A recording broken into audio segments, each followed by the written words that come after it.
Přemyslav. Vladislav a Přemyslav. Památková zóna. Moc toho už teraz neuvidíme, ale tak dobre. Ja to vidím. Vidíš to? A sme v Žďári nad to je Sázavou. zase kaštielik alebo niečo, nejaký areál. Už sme v Žďári. Jo.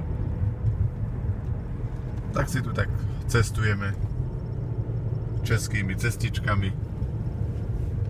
Medzi tým sme práve konštatovali, že prekvapivo v porovnaní s východným Slovenskom napríklad, kde sme išli tiež takýmito podobnými cestami cez dedinky, tak to vyzerá tu ďaleko smutnejšie a ďaleko možno zanedbanejšie. Možno to je ten správny výraz.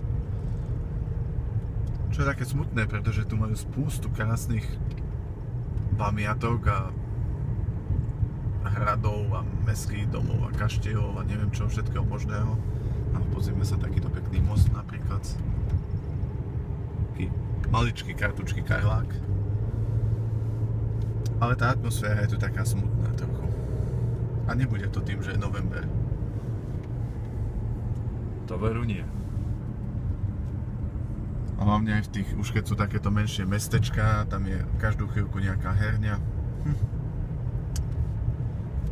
Bol domček. No, tu konečne nejaká zóna, aby vyvrátili Tvoje moje tvrdenia, tak tam konečne bol sme hrad ako blázon. našli trošku nejaké také krajšie domíky, aspoň teda niečo. A ideme si trošku postáť na Serafore.